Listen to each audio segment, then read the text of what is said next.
What's up, kings and queens? It's your boy Dan from Daft Previews. We back at it again. I've got another set of NBA player prop insights. Yet to look at the slate. I'll be seeing these two games for the first time.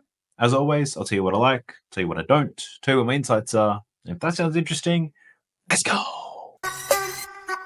Sub to the channel cause your boy's getting busy. Coming to your line from the west side of Sydney. We've got the free picks and the juice and the daily. It's all free, you don't even have to pay me.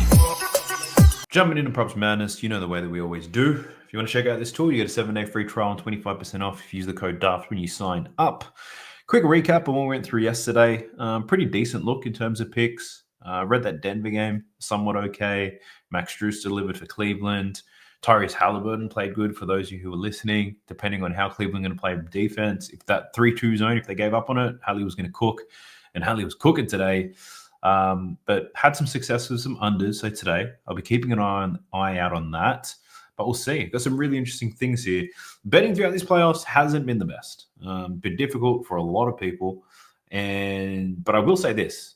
Watching the games has actually been really good. It's been good entertainment. But at the same time, if you don't make money, it don't make sense. So let's see what we can do to make some money today. The first game we've got is the Knicks versus Celtics. And it's a very interesting one. Obviously, Jason Tatum out. That ruptured Achilles, so that shifts everything in this series. Boston are still 4.5-point favorites in this game, though, which is very interesting. The book's expecting them to bounce back. I get it. It's a home game for them. Last chance, do or die. Down 3-1. What happens? So I think the first assumption there is that Jaylen Brown's going to do more. With no Tatum, he'll score more. He'll get more assists, more rebounds potentially because his lines are way high at the moment. And shit, what are my thoughts are? Like, it's so obvious that Jaylen Brown should do more. Out of curiosity, looking at his games without Jason Tatum, I'm just looking at his PRA just to get a sample size. He averages 37.5 PRA without Jason Tatum, and his line for this game, 37.5. Nice. Points-wise, he averages 24.5 points. The line's at 25.5. Assists-wise, he averages 6.1. His line here is at 4.5. And rebound-wise, he averages 6.9 rebounds. Lines at 7.5. So I feel like with Jaylen Brown, it's going to be difficult to find an edge if you're looking at overs. So if I was going to bet on Jaylen Brown, it would have to be on unders for something. My first thought is potentially unders in points because Jaylen Brown most likely picks up the OG matchup now, which is a difficult one. But yeah, I'm not overly confident in saying that. So Jaylen Brown's probably going to be a pass for me. I got Derek White has been very consistent throughout this series. He's covered this line in 3 out of 4 games. Do things change for Derek White without Jason Tatum? That I don't know. I think what I'll do is I'll just look at all the Celtics without Jason Tatum and see what happens. So White doesn't see a noticeable increase in his scoring. His assists are still inconsistent as hell. And his rebounds don't get much better either. So we see a bump in all of Derek White's lines because there's no Jason Tatum. But in the past, he hasn't been the guy to step up in Jason Tatum's absence. So for those of you who've been betting Derek White overs, you might be getting shorthanded here because does he produce more without Jason Tatum? It doesn't look like it. I think he will play well in this game because he has been all series, but now the lines are at a point where there's probably no edge to the overs there for Derek White unless you can see an angle. So I'll likely pass on that. Who else do we have? We've got Kristaps Porzingis. His line's at 15.5. So he's listed as a starter in this one.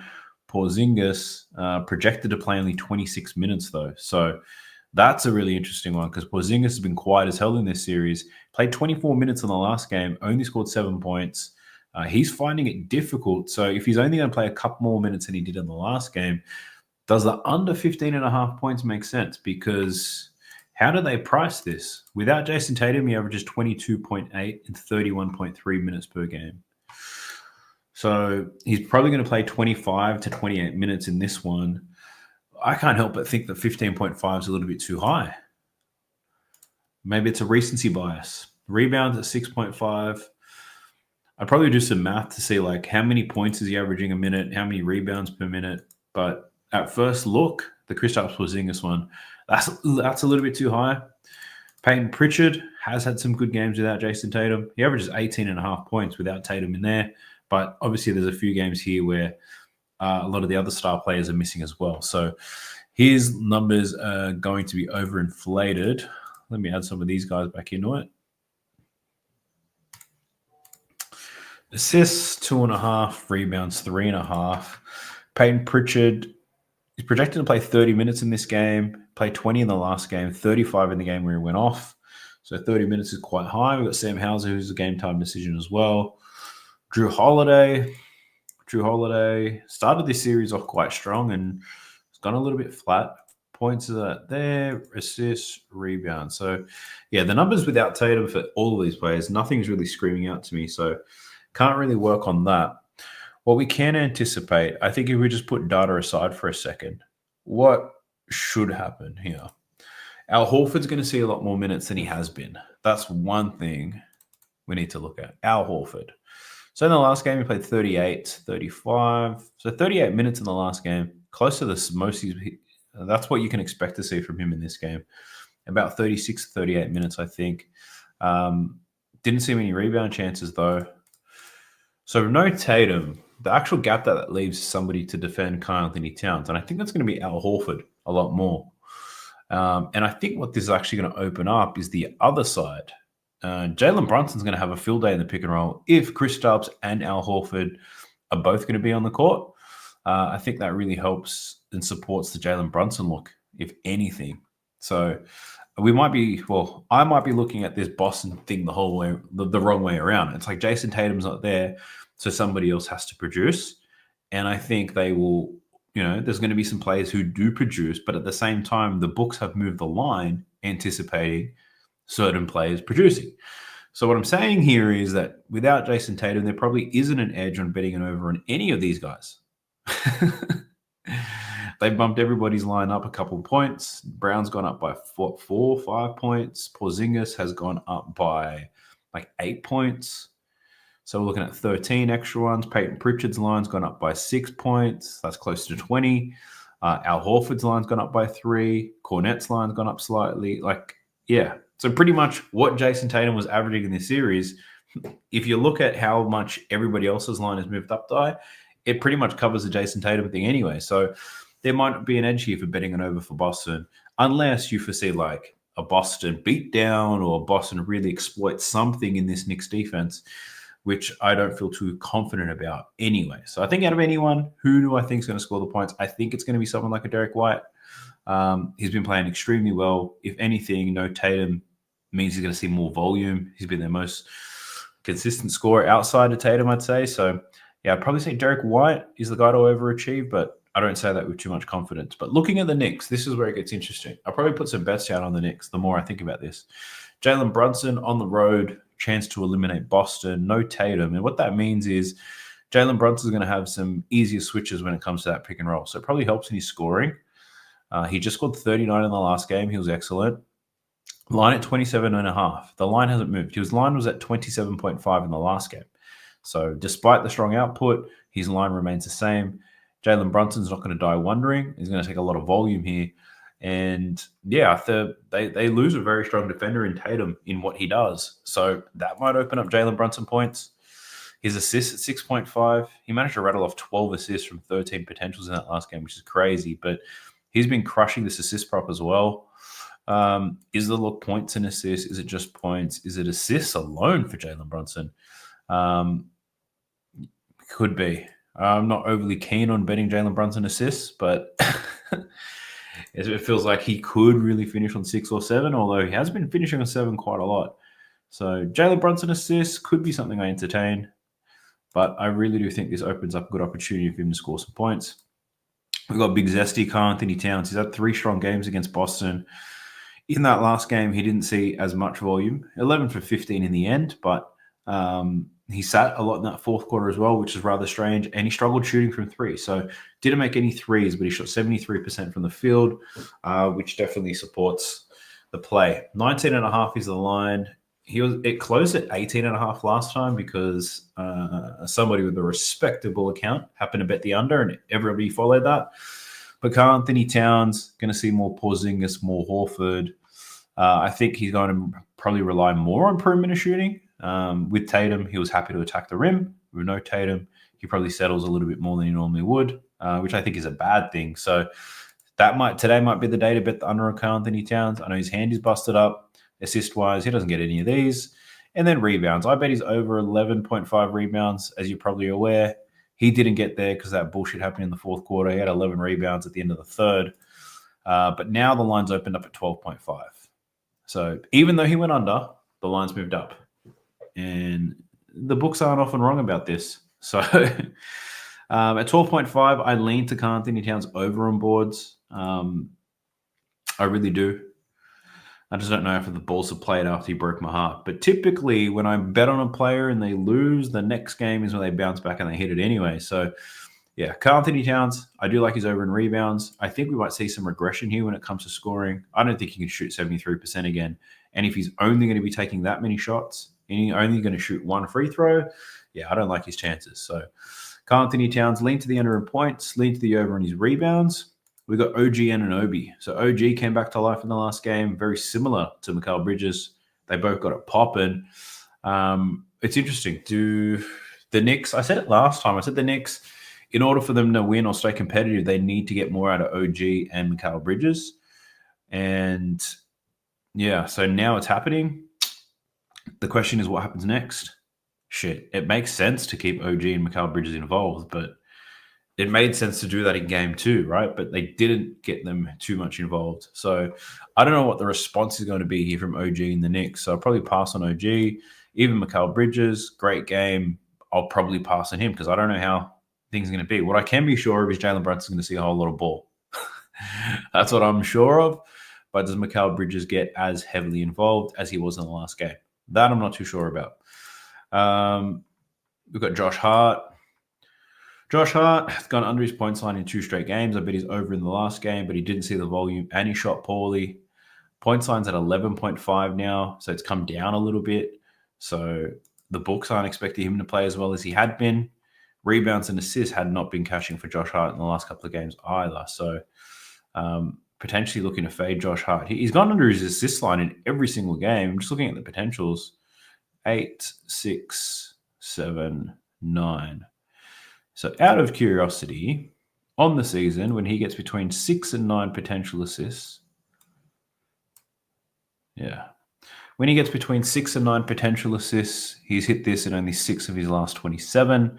But the under 5.5 is heavily juiced to the point where no one reasonably would play that. So, yeah, probably nothing on Josh Hart. I don't love that.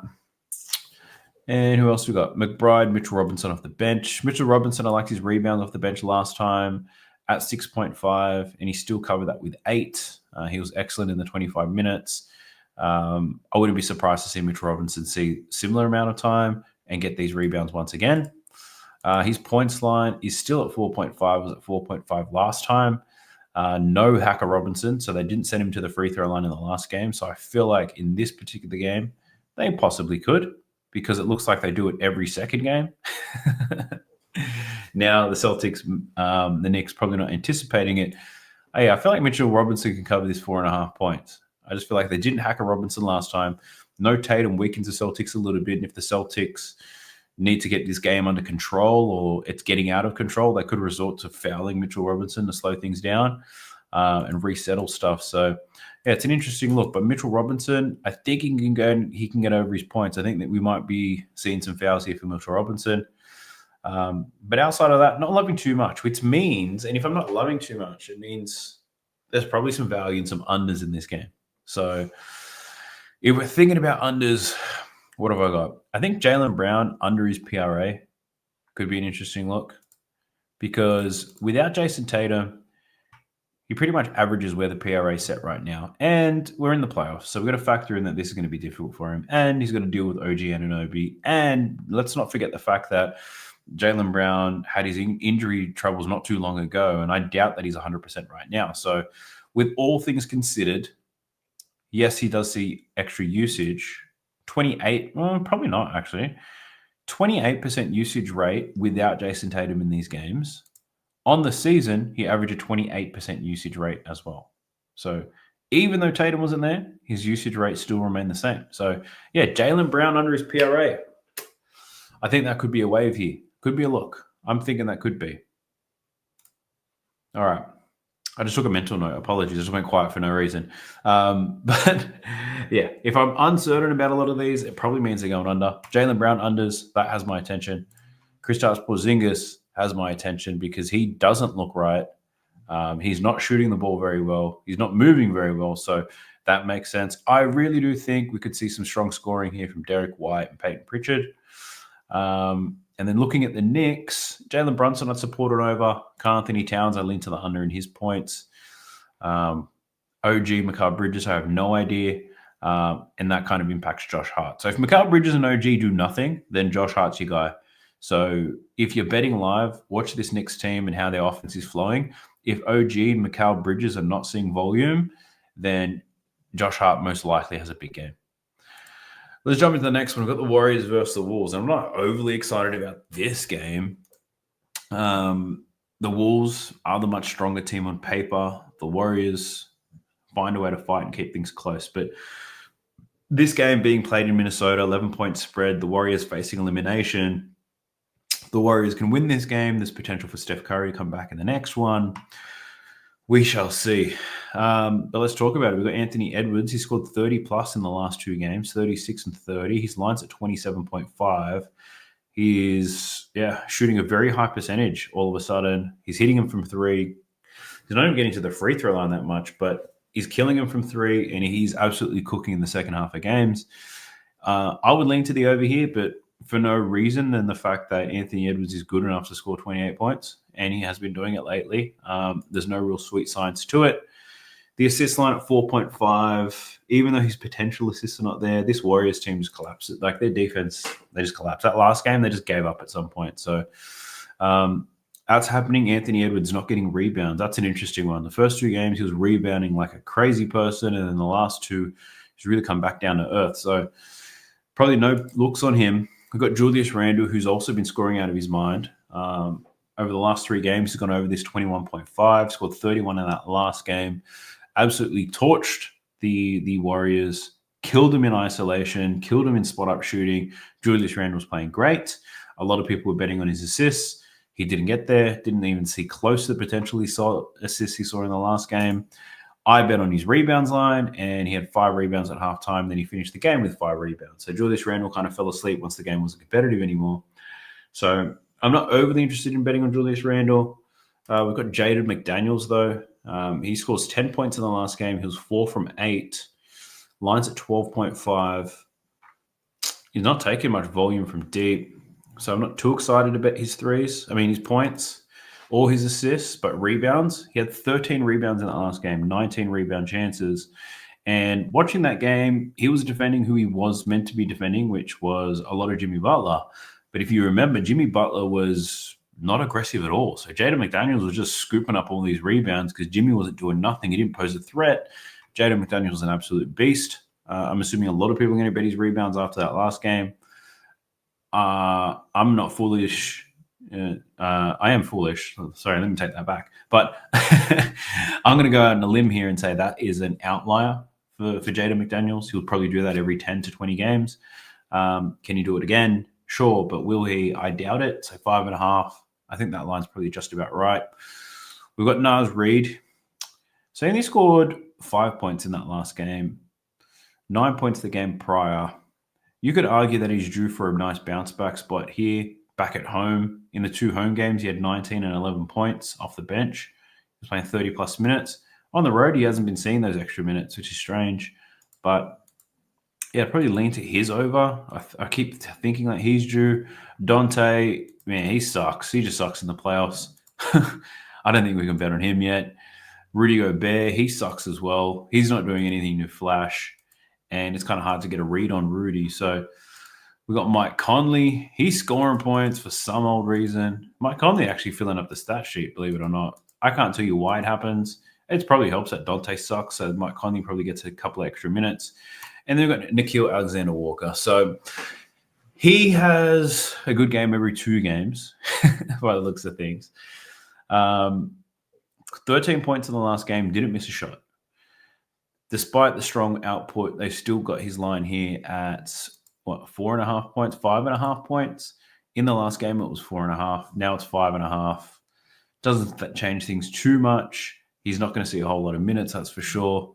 So, yeah, I'm a little bit cautious around it, but this could get my interest. And it's Nikhil Alexander-Walker over 1.5 assists. Minus 120 here on Bet365. He's over this in 3 straight games. And his potential assists are not too bad. 6, 4, and 6. And keep in mind, we just need 2 assists. So even if he was getting 4 potential assists, that was really all you would need here from Nikhil Alexander-Walker. Looking at the season, he averages almost 3 assists. And he gets 3 assists from 4.5 potential assists. So if he's getting 4 potential assists, this 2 assists must be in the bag. Hood math. So I like Nikhil Alexander-Walker to get some assists, especially after scoring 13 points in the last game. What I've found is a lot of role players who score well happen to get some assists the following game. So Nikhil Alexander-Walker, I like the assists.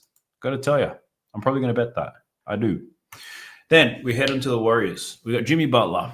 Man, a lot of headlines about Jimmy not trying, being too old, yada, yada, yada. And yeah, he wasn't trying, but he is a little bit old. If you watch that game, he doesn't have the same motor that he used to. So they set the line at 26.5. He's capable. He's only got over this in one game this series.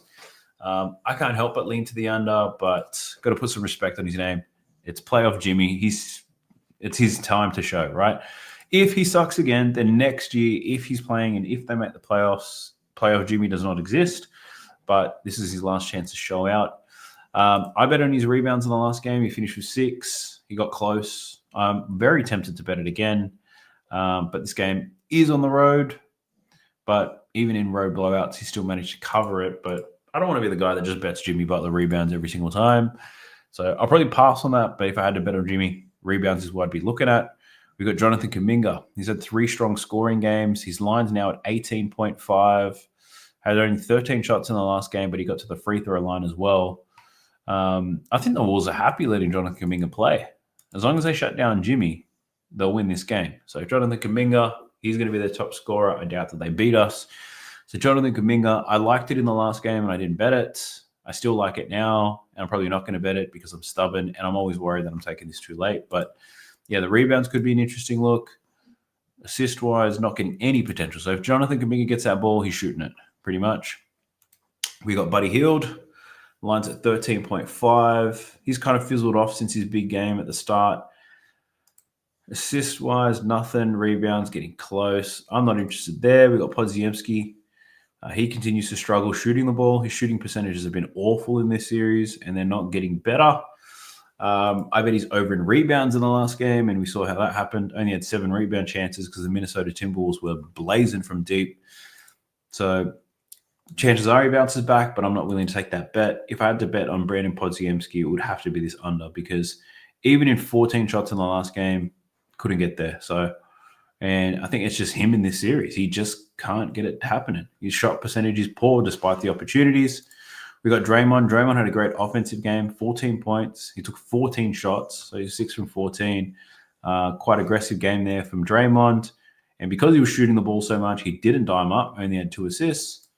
And rebound-wise, he managed to finish on 7. So Draymond's a little bit difficult. Is this going to be another game where he tries to score, or does he get fouled out because the Warriors are facing elimination? That's always a risk with Draymond. So I'm not overly excited to bet on him. We've got Trace Jackson-Davis. He's started to see some ample time.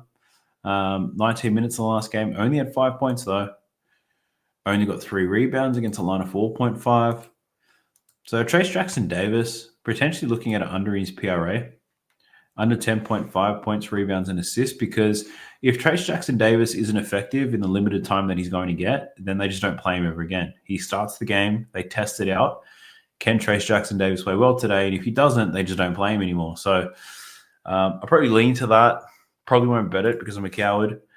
We've got Gary Payton Jr. He's gone under his points line in 3 straight games. Line's at 5.5.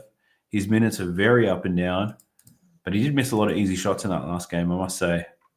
But Gary Payton Jr. doesn't interest me.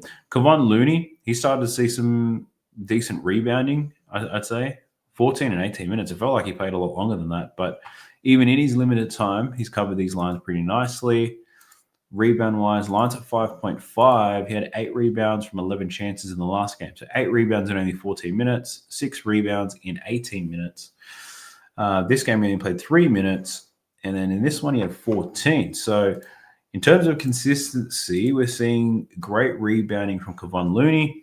I'm looking at RotoWire now. So if you're interested in where I get my projections from, I get them from RotoWire. Just signed a new affiliate deal with them. So you'll get a 20% discount on any plan if you sign up with RotoWire. You can use this on any sport as well. So it's pretty awesome. Go ahead and check that out. But yeah, Kevon Looney is projected to play 16 minutes in this game. And looking at Kevon Looney in this series, he's averaging 5 rebounds in 12.3 minutes.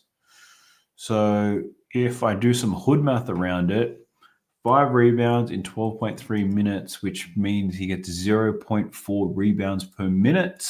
And he's projected to play 16 minutes, which puts him at 6.5 rebounds. So there might be a slight edge here to Kevon Looney and his rebounding based off my bullshit hood mathematics. But yeah, man, desperate times, right? Probably end up betting on Kevon Looney and Nickeil Alexander-Walker in this game. My goodness. All right. So again, this is another game where I'm not overly excited about betting the overs. So unders could be a good opportunity here. Edwards and Randall playing out of their mind at the moment, and they could regress at any minute. I'm not saying to bet their unders, but I'm not willing to bet their overs. Jaden McDaniels is not seeing volume, but he's actually seeing enough volume to cover this line. Actually, he's not. His volume needs to be higher. We've got Naz Reid. I think he can bounce back, actually, score some points. That's just more intuition than anything else because he's been a little bit quiet.